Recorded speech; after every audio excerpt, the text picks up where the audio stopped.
믿음의 성도들의 특징이라 그러면 우리 믿는 사람들은 기도할 줄 안다 하는 거죠. 하나님 앞에 예배드릴 뿐만 아니라 믿음의 성도들은 기도할 줄 알죠. 그래서 항상 어떤 일을 시작하든지 어떤 일을 만나든지 우리 믿음의 성도들은 기도합니다. 기도하면 하나님께서 도와주시는 것을 우리가 믿죠. 여러분 어떤 자리에 있다 할지라도 하나님 앞에 기도하는 기도의 사람들이 되시기를 주님의 이름으로 축복합니다. 그래서 우리가 수요일 날은 이제 주일 보내고 또 그 다음 주일을 만날 때까지 길잖아요. 그래서 한 3일 지나고는 수요 기도회로 모이는 거예요. 기도해서 하나님의 도우심을 받고 우리가 한순간도 하나님이 도와주시지 않으면 살아갈 수 없으니까 날마다 하나님 앞에 기도하지만 수요일 날 모여서 또 수요 기도회로 모이는 거죠. 그래서 오늘 우리 수요 이 모임이 수요 기도회다 그렇게 우리가 얘기합니다. 수요 예배라고도 얘기하지만 수요일 날은 주로 기도하는 시간을 가지고 전통적으로 한국 교회가 또 주일날 오후에는 찬양 예배로 드리죠. 그래서 찬양하고 물론 예배 형식을 가지고 있지만 그렇게 하나님 앞에 예배 드리는 겁니다.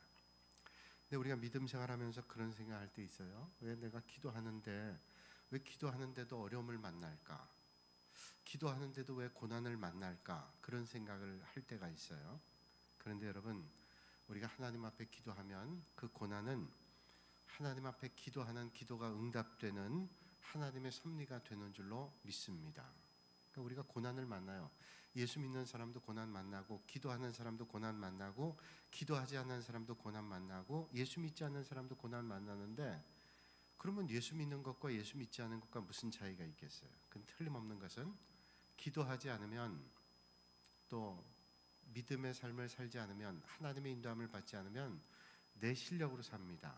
내 실력으로 살아요. 그런데 기도하는 순간 나의 실력으로 사는 게 아니라 하나님께서 도와주시는 은혜를 덧입고 사는 거예요. 여러분 아무리 실력이 있는 사람도 하나님의 실력을 덧입는 것이 올바로 살지 자기의 실력으로 사는 것이 어떻게 올바로 살 수가 있겠는가 하는 거죠. 한 달 정도 됐는지 2달 정도 됐는지 기억이 잘 가물가물한데 오후였어요. 제가 차를 몰고 운전을 하고 집으로 가는데 그 집에 갈 때 그 이면도로 쪽에 우회전해서 들어가야 됩니다.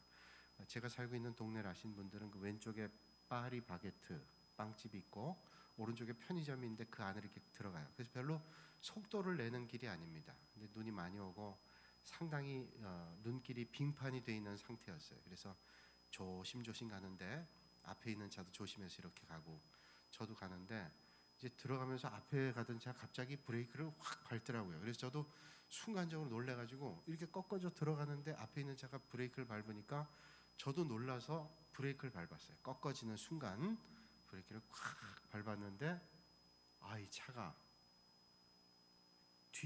뒤쪽이 미끄러지기 시작하더니 그 제 반대쪽 차선에는 이제 우회전으로 가기 위해서 깜빡이를 켜고 또는 왼쪽으로 가기 위해서 깜빡이를 켜고 기다리고 있는 차였는데 제가 오른쪽으로 들어가면서 브레이크를 콱 밟으니까 이게 오른쪽 앞쪽에는 이게 멈췄는데 뒤가 마음을 안 들고 확 틀어져서 그쪽 차로 가는 거예요. 미끄러져 가는 거예요. 자, 그 순간 어떻게 해야 될까요? 어떻게 해야 될까요? 그 순간 어떤 사람 물어봤더니 엄마야 그래야 되는데 우리에게는 엄마가 계시고 아버지가 계시잖아요. 누구를 부르면 되죠? 아버지. 근데 그 짧은 순간인데도요 할 기도를 다 하더라고요. 하나님 그 순간 이게 미끄러가는 순간이에요. 그때 기도해서 하나님 이거 부딪히면 안 되는데 그래서 이거 이렇게 사고가 나나 뭐 여러 가지 생각이 들더라고요. 한 번도 그 차로 접촉사고도 난 적이 없었는데 그 전에 소나타를 탄 때는 제가 2번 바치고 1번 받은 경험이 있거든요. 다 받았을 때 바쳤을 때 현대자동차 AS 직원 차를 받고 바쳤어요. 희한한 일이에요. 근데 지난번 차는 한 번도 그러지 않았는데 이거 이제 내가 받나 보다 그래서 탁 틀어지는데 순간 기도해서 하나님 이거 딱 받게 생겼더라고요. 안 바뀔 수가 없어요. 쭉 미끄러져 나가는데 근데 신기하더라고요. 아버지 그랬더니 내가 재보진 않았어요. 제가 재보지 않았는데 거의 1cm쯤 남겨두고 딱 섰어요. 이거 369장에서 박수 치죠 이럴 때. 그 어떤 분이 야, 그 우연이야. 저는 근데 우연이라고 생각 안 해요. 그 속도가 방향이 틀어지면서 가는 게 이건 뭐 틀림없이 받겠구나 생각했는데 1cm도 안 남긴 상태에서 딱 제 느낌상으로는 딱 멈췄어요. 얼마나 다행스러운지. 그래서 이제 그 차는 가고 저도 갔는데 그래서 이게 뒤가 쫙 미끄러져서 받을 뻔했다 그런 생각을 했어요. 여러분, 인생이 내 마음대로 되든가요? 내 실력대로 되든가요? 우리가 미끄럼지를 당하면 또 그 빙판길에서 한번 미끄러져 보면, 여러분, 빙판길에 누가 미끄러질 작정을 하고 가는 사람이 어디 있어요? 항상 안 미끄러지려고 그러는데 미끄러져요. 내 마음대로 안 해요. 자동차를 운전하다 보다 보면 아무리 내가 실력이 있고 뛰어난 운전력을 가지고 있어도 그 자동차도 내 스스로 제어하지 못할 뿐만이 아니라 다른 게 와서 받을 때는 방법이 없는 거예요. 이게 하나님이 도와주셔야 되는구나. 여러분, 내 실력으로 산다고 생각해 보세요. 자동차 얘기가 나왔으니까 또 떠오르는 사건이 하나 있는데, 몇 년 전이에요. 제가 전주에 이사회가 있어서 가야 돼서 하는데 눈이 많이 왔어요. 그래서 그냥은 도저히 전주에 갈 수가 없을 것 같아요. 빙판길이고 그래서 이거 체인을 감아야 되는데, 눈을 맞고 감기는 뭐해서 눈을 안 맞는 곳에서 체인을 감아야 되겠다. 그럼 군산에서 눈을 안 맞고 체인을 감을 수 있는 곳이 어딜까요? 네? 이게 팁으로 제가 알려드린 거예요.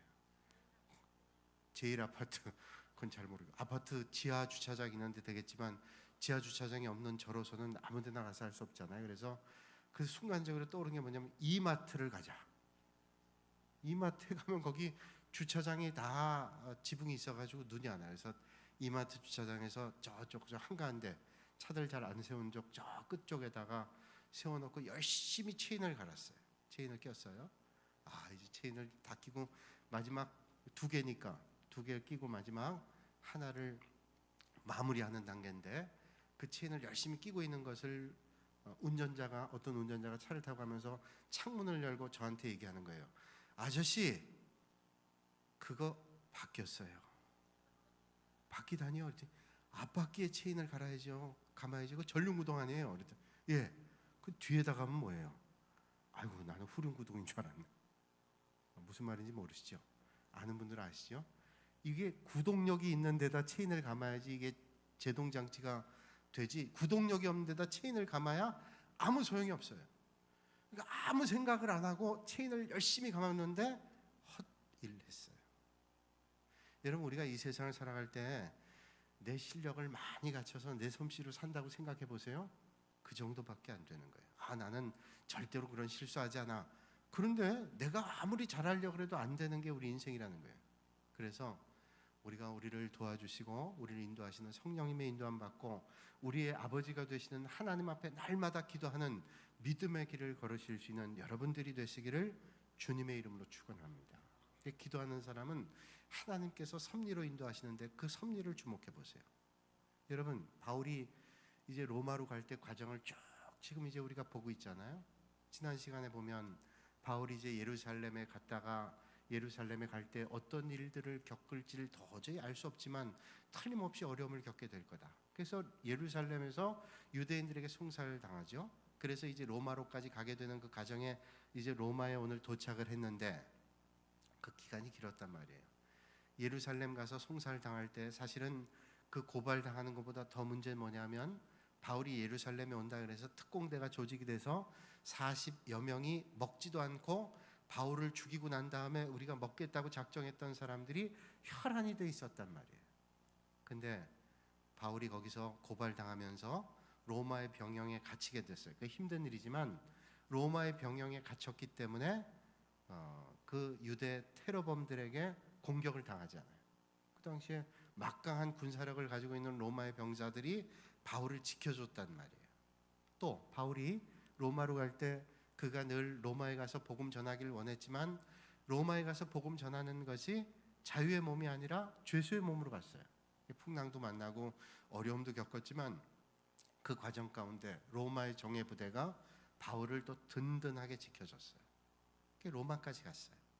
그 중간에 풍랑을 만나는 거, 왜 기도하는 사람, 믿음의 사람, 전도하는 사람, 하나님의 일을 감당하는 바울이 이런 일을 겪는가? 우리는 이해할 수 없었지만 하나님께서는 그 풍랑을 통해서 그 배에 있었던 270명이 한 공동체 의식을 갖게 됐어요. 그게 로마에 갔을 때 바울에게 얼마나 도움이 됐는지 몰라요. 또 바울의 그 하나님의 인도하심을 믿지 않는 사람들조차도 보게 됐어요. 그러니까 우리가 어떤 때는 이해하지 못하는 일들이 있지만 믿음의 길에 있고 기도하는 그 자리에 있으면 하나님께서 그 기도하는 일들을 통해서 하나님께서 역사하시는 놀라운 일들을 봐요. 그러니까 여러분, 오늘 어떤 일을 만나든지 하나님의 도우심을 받는 기도의 자리에 있기를 주님의 이름으로 축복합니다. 기도하는 사람 되는 거예요. 언젠가 책을 보다가 그 이재철 목사님이라고 계신데 그 목사님이 쓴 칼럼 하나를 봤어요. 그 목사님이 주차에 대한 얘기를 하는 거예요. 어떤 땐 그 주차를 해놓고 갔다 오면 그 주차장 앞에 자기가 세워놓은 차 앞에다가 가로막고 차를 세울 때가 있대요. 보통 그렇게 이중 주차를 하게 되면 어떻게 되냐면, 이중 주차라면 사이드 브레이크를 걸지 말고 중립에 놓고 밀어줘야 돼요. 밀 수 있도록 그렇게 놔야 됩니다. 그런데 어떤 때에는 그런 걸 전혀 생각하지 않고 난 뭐 금방 갔다 오니까 이 차는 뭐 한참 있다 나가겠지, 자기 나름대로 그렇게 생각을 해서 이중 주차를 하면서도 사이드 브레이크까지 꽉꽉 잠가 놓고 그렇게 가는 사람이 있어요. 어떤 때는 이재철 목사님 그분이 그전에는 막 화가 났대요. 그래서 어떤 사람이 이렇게 매너 없이 이렇게 세워놓고 갔나, 그러지 않겠어요? 급하게 일보로 나가야 되고 또 어떤 계획이 있어서 나가야 되는데 누군가 차를 나가지 못하게 그렇게 한다면 얼마나 힘들었겠어요. 근데 기도하는 가운데 어느 날 그런 생각이 들더래요. 만약에 내 차 앞에 지금 나가야 되는데 전혀 상식적이지 않게 어떤 차가 그렇게 막고 있다면 하나님께서 아마 지금 나가는 게 적절하지 않을 거다라고 나에게 말씀하신다라고 받아들이기로 했대요. 그래서 길을 딱 막으면 이거 내가 지금 안 나가는 게 좋겠구나, 그렇게 생각할 수 있다는 거예요. 야, 그건 너무 팔자론인데 라고 생각할 수도 있겠지만 저는 그 목사님을 알아요. 어떤 분인지 아는데 그 얘기도 일리가 있다는 생각이 들어요. 우리가 어떤 문제를 만나든지 그 일을 통해서 내가 생각했던 것, 내가 계획했던 것, 내가 하고자 했던 모든 일들이 이루어지지 않는다 할지라도 우리가 기도하면 하나님께서 가장 선한 길로, 가장 좋은 길로 하나님께서 역사해 주실 줄로 믿습니다. 그러니까 너무 막고 있다고 막 화내고 막 삿대질하면 안 돼요. 저 언젠가 그 터미널 옆에 골목이 있는데 그 골목에 들어가서 뒤쪽 이면도로에다 주차하려고 이제 운전에 들어갔어요. 근데 그게 보니까 도로 아래 보니까요, 그게 일방통행이더라고요. 일방통행. 들어갈 수는 있는데 나올 수는 없는 도로예요. 그걸 몰랐어요, 그때까지는. 근데 들어갈 때 보니까 바닥에 일방통행 표시가 되어 있어요. 그래서 일방통행으로 들어가는데 그 반대편에서 나오는 차가 막 빵빵빵빵 누르면서 저한테 그러는 거예요. 아저씨 뭐 이러면서 막 그러는데 제가 창문을 안 열었거든요. 뭐 그런 거 같아요. 그래서 막 그러더니 이제 나중에 창문을 열고 얼굴을 내밀고 막 이러더라고요. 근데 제가 아는 사람, 그쪽에서는 제가 안 보이니까 모르고 이래서 제가 창문을 열고 그분에게 다정은 아니고 친절하게 이렇게 얘기했어요. 사모님 안녕하세요. 사모님이 어느 교회 사모님인지 궁금하죠? 제가 잘 알고 있는 교회 목사님 사모님이에요. 그분이 저를 보더니 얼굴이 빨개지더니 어머 죄송해요 그러더라고요. 근데 제가 일방통행이라는 말씀은 안 드렸어요. 또 그분이 얼마나 부끄럽겠어요. 그러면서 그분은 오히려 거꾸로 저한테 막 나가라는 거예요. 일방통행인 줄 알고 처음에. 그래서 제가 열고 안녕하세요 그랬더니 그 다음에 이제 서로 이렇게 싹 피해가지고 갔는데, 우리가 모르고 그럴 때가 있어요. 나는 안 그러려고 그랬는데, 나는 안 미끄러지려고 그랬는데, 나는 실도 안 하려고 그랬는데 우리의 실력이 그 정도밖에 안 되는 거예요. 그러니 하나님의 도우심이 없이는 어떻게 살아가겠어요? 여러분, 아무리 오늘 이 밤에 실력이 뛰어나고 능력이 뛰어나다 할지라도 하나님의 도우심을 받는 여러분들이 되시기를 주님의 이름으로 축원합니다. 바울은 매사에 하나님의 도우심을 받았어요. 그러니까 그가 하나님 앞에 기도하는 가운데 어려움도 있고 힘든 일도 있고 즐거운 일도 있고 고통스러운 일도 있었지만 그 모든 일 가운데 하나님의 역사하심을 그는 이루었어요. 그가 생각했던 대로가 아니에요. 아마 생각할 땐, 기도할 때는 자유의 몸으로 로마에 가서 마음껏 복음 전하리라. 그게 가장 좋은 방법인 줄 알았는데 예기치 못한 죄수의 몸으로 가게 됐는데 그 일이 생각했던 것보다 더 놀라운 복음 전하는 역사가 일어났다. 그게 바로 사도행전 28장에 우리에게 주고 있는 메시지라는 거예요. 자, 로마에 도착한 바울이 어떤 대접을 받는가 하면 오늘 말씀 보면서 이거 좀 특별하다 하는 생각이 들 거예요. 바울이 로마에 도착을 했는데 16절 말씀 보니까 우리가 로마에 들어가니 바울에게는 자기를 지키는 한 군인과 함께 따로 있게 허락하더라. 이 특별 대우 아니에요? 그러니까 생각하면 이거예요. 바울이 지금 로마에 갔는데요. 로마에 혼자 간 게 아니라 죄수들이 갔습니다. 그러면 죄수들이 뭐 독방을 준다는 건 아주 흉악한 죄인들이 독방을 쓰는 건데 이건 독방이 아니에요. 독방이 아니라 누구와 함께 있냐면 로마 정예 군인과 함께 있다는 거예요. 로마 정예 군인과 함께 있어요. 독방이 아니라 그 군인과 함께 있어요. 그러면 이 군인이 철저하게 이 바울이 아주 극악한 죄수이기 때문에 그러냐? 로마 당국에서는 바울이 그렇게 심한 죄를 졌다고 생각하지 않고 있었어요. 그리고 뿐만 아니라 이건 종교적인 문제다라고 생각했어요. 이게 무슨 저희가 있다. 왜 이거 가지고 고발을 했을까? 그런 생각을 당연히 가져요. 왜 이걸 가지고 고발했지? 혹시 이게 무슨 다툼이 그 안에 있는 거 아닙니까? 뭔가 저희가 있는 거 아닙니까? 이거 당연히 수사하는 사람들이나 생각할 수 있는 거예요. 물어봐요. 그러면 이게 도대체 왜 이런 일들이 있어요? 이건 도저히 이거 죄감이 아닌데 왜 이러죠? 물어봐요.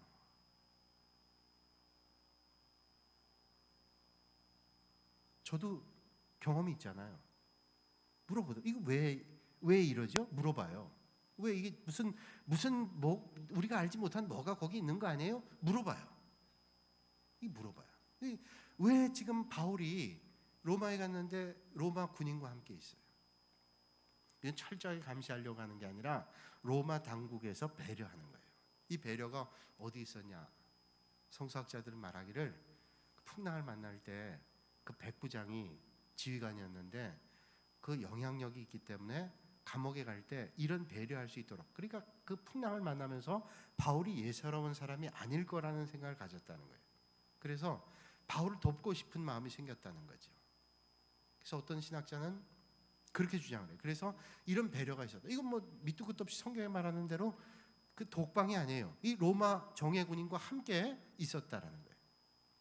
또 보면 바울이 사람들을 불러서 만날 수 있어요. 여기 보니까 유대 지도자들, 고위급, 그러니까 상류층에 있는 사람들, 지도력이 있는 사람들을 불러서 초청을 해요. 어디 감옥에 있는 사람이 초청을 해요. 면회는 가능할지 모르겠어요.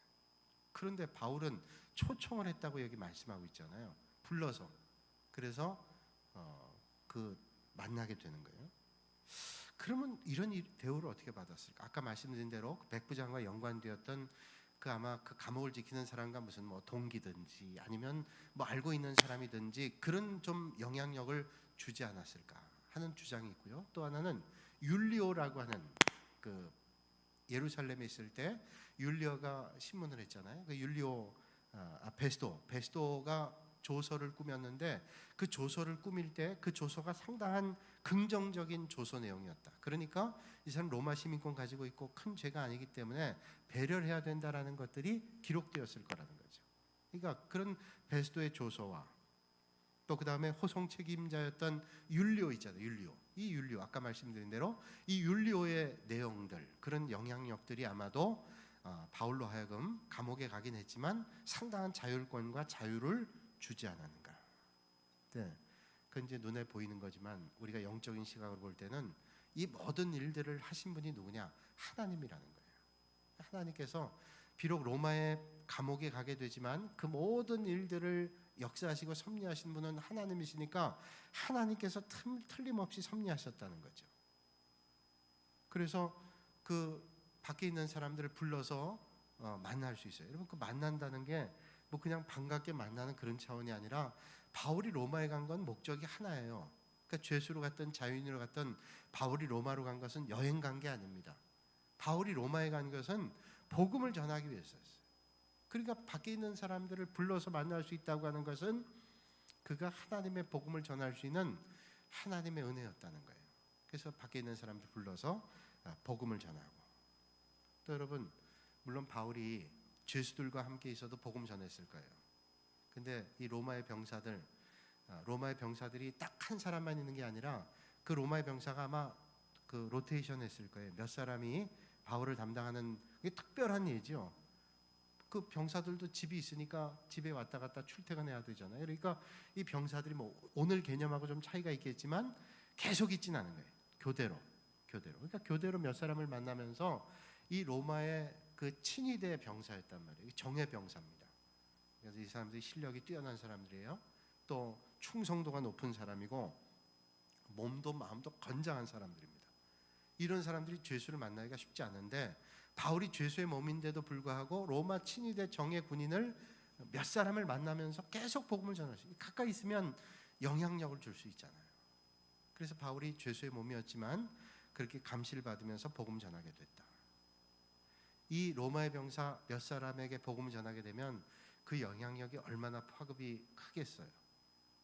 여러분 음식점을 경영하는 사람들이 알겠죠. 음식점을 하면 어떤 사람들이 와서 잘 먹고 가면 그 사람이 한 사람이 아니에요. 지금 한 사람이 먹고 가도 그 사람이 어떤 사람이냐에 따라서 더 많은 손님들을 데려올 수 있는 거예요. 자, 내가 어떤 모임의 총무다, 회장이다 그러면 아마 어떤 식당에 가서 음식을 먹고 너무 맛있게 잘 먹으면 야, 이 집은 다음에 우리가 모임을 할 때 한번 해야 되겠다, 이런 생각을 가지지 않겠어요? 그러니까 그런 차원에서 생각해 본다면 바울이 그 로마의 정예군인 몇 사람을 지속적으로 만날 수 있다고 하는 것은, 죄수들 몇 사람 만나는 것도 그 복음 전하는 것도 중요하지만 로마의 상층부에 복음을 전하게 하는데 상당한 영향을 줬을 거예요. 여러분 로마는 기독교인들을 얼마나 박해했어요. 황제 숭배가 그들의 신앙이니까 기독교인들을 박해한 게 당연하죠. 그래서 10명의 로마의 네로 황제들은 극심하게 그리스도인들을 핍박해서 불났을 때도 그리스도인들이 불질렀다. 그리고 그리스도인들은 식인종들이다. 성찬식을 보면서 그래서 박해를 했어요. 그렇게 박해했던 나라가, 그러니까 바울이 복음을 전하고 많은 믿음의 성도들이 복음 전하는 것을 보면서 주후 313년에 콘스탄틴 황제 때에는 예수님을 영접하는, 그래서 그렇게 기독교를 박해했던 로마가 기독교 국가가 되잖아요. 그는 아마 바울 같은 사람들이, 또 바울의 복음을 받은 사람들이 한 사람 한 사람을 만나서 복음 전한 거예요. 처음에는 미약하지만 그 한 사람 한 사람이 변화가 돼서 하나님의 역사가 일어나는 거예요. 그래서 여러분 오늘 한 사람이 중요한 거예요. 오늘 믿음의 자리에서 든든하게 선 한 사람이 중요한 거예요. 여러분 예수님의 12제자, 12제자가 복음 전한다. 그 12제자가 전할 때는 그 복음의 능력이 연약하게 보였을지 모르지만 그 복음은 하나님께로부터 온 것이기 때문에 능력이 있어서 그 12명 가운데 또 한 사람 배신했잖아요. 그래서 또 한 명이 충원돼서 그 복음을 전하는데 그 복음이 지금 땅끝까지 복음 전하고 있잖아요. 그래서 오늘 우리가 그 복음이 전달되게 된 것도 예수님께서 12명을 세워서 그 사람이 복음 전하게 된 거예요. 그러니까 한 사람 한 사람이 얼마나 중요한가 뭐예요. 중요한지 모르다는 거예요. 저희 교회가 제자훈련 하잖아요. 사역훈련도 하고, 어떤 분들은 얘기하는 분들이 있어요. 야, 제자훈련하면 뭐하냐? 제자도 안 되는데. 그건 제자훈련이 문제가 있는 게 아니라 그 훈련받는 사람이 문제가 있는 거예요. 왜? 똑같은 훈련을 받아도 건성으로 하면 변화가 잘 안 돼요. 그러나 정말로 그 훈련의 시스템을 받아서 말씀대로 살려고 애를 쓰면 변화가 안 될 수가 없어요. 변화가 안 될 수 없죠. 하나님의 능력으로 하나님을 자꾸 만나고 만져주시는 주님을 만나는데 왜 변화가 안 되겠어요? 그건 이제 조롱하고 비아냥거리는 미숙한 사람들의 표현일 수 있지만 변화가 돼요. 그러니까 제자 훈련 받아도 참 변화가 돼서 이런 훈련을 제가 진작 받았으면 하는 분들도 있지만 내가 배웠던 그 시간들이 참 헛수고였습니다 하는 그런 사람도 있어요. 그럼 뭐 어떡하겠어요? 어쩔 수 없어요. 그런데 이 훈련이라는 게 너무 중요한 거예요.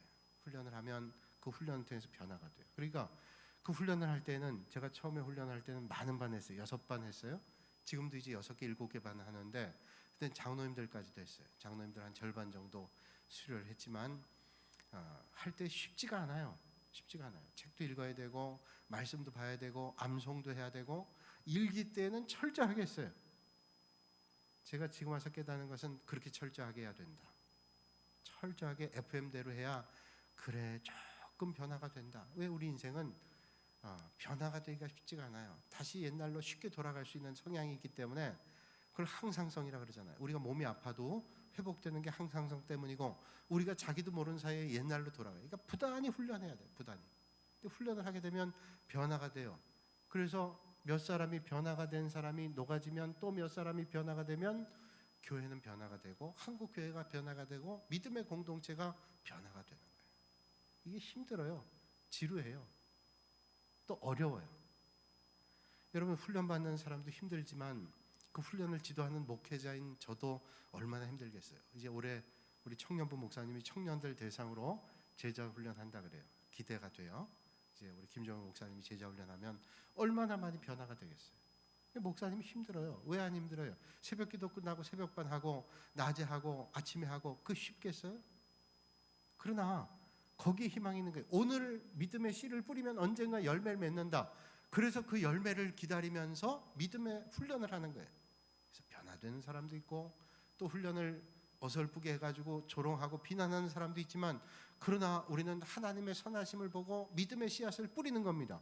뿌리는 건 우리가 하지만 열매를 맺게 하시는 분이 하나님이니까 하나님을 기대하고 하는 거예요. 이제 올해도 계속되는데 사역반이 3개가 되고 이제 제자반이 또 3개예요. 여자반 2, 남자반 하나인데 남자반, 여자반, 새벽반은 꽉 찼어요. 여자반, 오후반 2명 남았어요. 이제 2명 더 되면 더 이상 못 받아요. 근데 빨리 신청하셔야 돼요. 이 훈련이라는 게 난 기회 되면 해야지. 평생 못 해요. 기회 되면 한다. 믿음 생활은 기회 되면 하는 게 아니라 기회를 먼저 내야 돼요. 그 성경이 말씀하잖아요. 먼저 하나님의 나라와 하나님의 의를 구하라. 그러면 모든 것을 더하시겠다. 여러분들이 11조 헌금 생활하고 믿음 생활하지만 예배드릴 시간이 있어서 예배드린 사람이 얼마나 되고 11조 헌금할 만한 여력이 있어서 하는 사람이 얼마나 많아요. 여러분 부자도 물질이 부족할 때 있고 또 아무리 많은 걸 가지고 있어도 부족한 사람이 많아요. 제가 언젠가 그런 말씀드렸죠.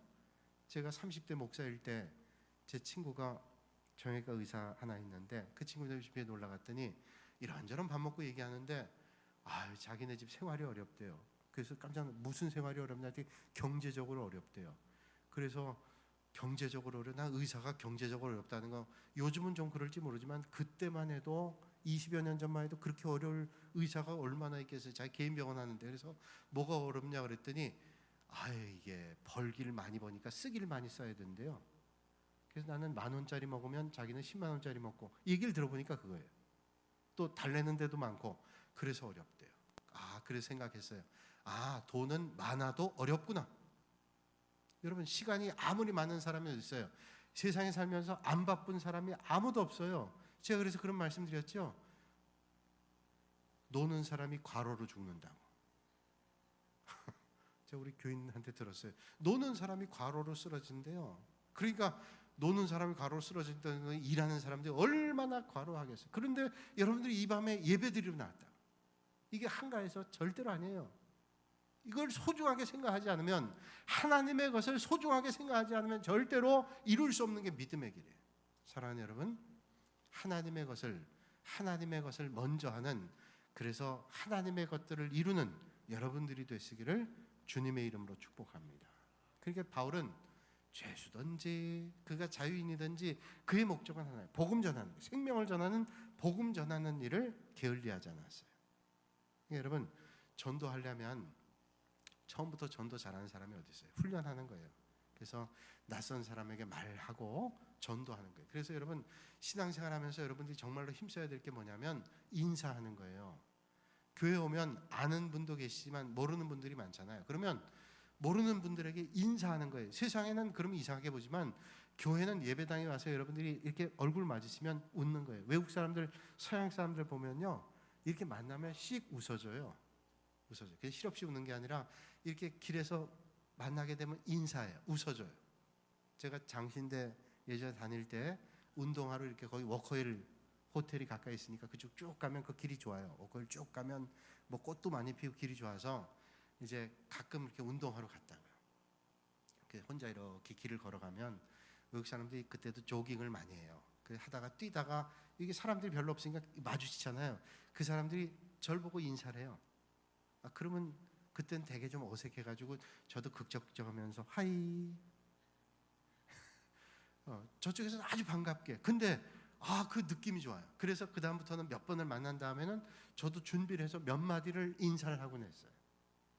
여러분, 교회는 어디 낯선 사람이 있잖아요. 교회 그냥 와본 사람도 있고 또 예배드려 온 사람인데 아는 사람도 있지만, 우리 이렇게 있는 분들은 서로 알지만 낯선 분들이 올 때는 아는 분들이, 교회 먼저 온 분들이 어떻게 해야 돼요? 친절하게 손 내미는 거예요. 안녕하세요, 축복합니다. 이게 얼마나 좋아요. 제가 새벽 기도 때 그런 말씀 드렸어요. 제가 그 미국에 가 있을 때 그 미국인 교회 태버너클 처치라고 하는 교회가 있었는데 아주 유명한 교회예요. 그 태버너클 처치에 가서 예배를 드렸는데, 예배를 드리고 나오는데 뒤에서 누군가 얘기하는 거예요. God bless you 그러면서 축복한다 그래요. 그래서 순간적으로 제 아내랑 저가 이렇게 뒤를 봤는데 아주 체격이 큰, 적나라하게 아마 뚱뚱한 흑인 미국 여자가 이렇게 환한 얼굴로 쳐다보면서 God bless you, 그래서 쳐다봐서 우리는 어색하게 God bless you 하니까 제 아내를 그 큰 몸으로 이렇게 안아주는데 제 아내가 없어졌어. 너무 커가지고. 근데 얼마나 따뜻했는지 몰라요. 그 느낌이. 인종을 뛰어넘고 시간을 뛰어넘는 삶의 자리가 달라도 믿음 안에서 뭐예요? 우리 축복의 사람. 그러니까 여러분, 예배당 왔을 때 혹시 모르는 분들이 있다면 축복합니다. 우리는 그게 문화가 잘 안 되지만 안녕하세요, 반갑습니다. 그럼 그분이 좀 어색하면 놀래기도 할 거예요. 그러나 그분이 몇 번 그런 경험을 하게 된다면 이 교회는 참 따뜻해. 그리고 나중에는 인사할 줄 알 거예요. 제가 동북교회 부임하기 전에 2004년 2월 29일 날 부임을 했는데 한 주 전에 이사 왔어요. 그래서 제가 두 군데 교회를 가봤어요. 한 번은 주일날 오후에 드림교회, 옛날에 개복동교회를 가서 예배를 드려봤고, 또 한 번 음파교회를 가서 예배를 드렸어요. 근데 음파교회 가서 예배를 드렸는데 수요 예배를 들어갔는데 제 아내하고 갔는데 어떤 분이 딱 붙더라고요. 수요예배 부부가, 연세가 좀 저보다 위에 있으신 분이고 느낌상 장로님 같았어요. 근데 와서 예배 자리를 안내하고, 제가 처음 갔으니까 예배당이 어딘지 모르잖아요. 엘리베이터를 안내하고 밑으로 지하더라고요. 안내하더니 여기 앉으시라 그러더니 나는 이제 긴장한 거예요. 이거 자꾸 물어보면 나 곤란한데. 그 이제 한참 하더니 같이 예배 드리고 뭐 안녕하세요 축복하고, 그 예배 끝나고 어떻게 오셨어요? 그래서 그냥 왔어요 했더니 또 자꾸 얘기해서 제가 동북교회 부임한 목사 이 얘기는 못 하겠고, 그래서 예, 그러고 다음 주에 오시면 꼭 자기를 찾아달라 그러고 어디 있겠다 그러고 그렇게 얘기를 하더라고요. 제 기억 속에는 그게 지금 15년이 넘었는데도 제 기억 속에 뭐냐면 그 교회 참 그분이 장로님이셨을 거야. 참 따뜻했어. 그런 느낌이 있는 거예요. 그러니까 여러분, 오늘 우리가 아는 사람은 인사 당연히 하죠. 근데 여러분들이 주일날 와서 적어도 내가 모르는 사람에게 내가 5명, 10명에게는 인사하고 돌아가겠다. 그러면 이 교회는 정말로 하나님의 사랑이 충만한 교회다. 아는 사람끼리 사랑하는 거야 사랑하죠. 좋은 사람끼리 사랑하는 거야 얼마든지 사랑하죠. 근데 모르는 사람에게 한마디의 인사가 가장 좋은 거예요. 그게 친절하네. 그게 복음 전하는 가장 기본이지 않겠어요? 오늘 이 밤에 예배 드리시는 여러분들, 한번 옆에 있는 분들하고는 아까 인사했잖아요. 그러니까 아까 인사 안 한 분만 찾아서 한 2명에게 축복합니다, 반갑습니다, 안녕하세요 인사 한번 해보세요.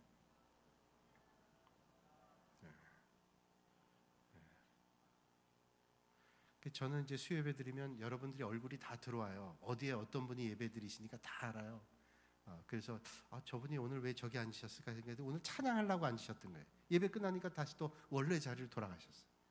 그러니까 다 자기 자리가 있는데, 우리가 이렇게 저는 다 이렇게 얼굴 보고 알고, 어떤 데는 저분은 온 지 얼마 안 되셨는데 언제 등록하실까 아직 기다리는 분들이 있어요. 여러분들은 낯선 분들이 저보다는 많을 거예요. 그러면 인사하는 거예요. 바울은 그런 복음을 전했어요. 그의 목적은 오직 하나예요. 복음 전하는 거예요.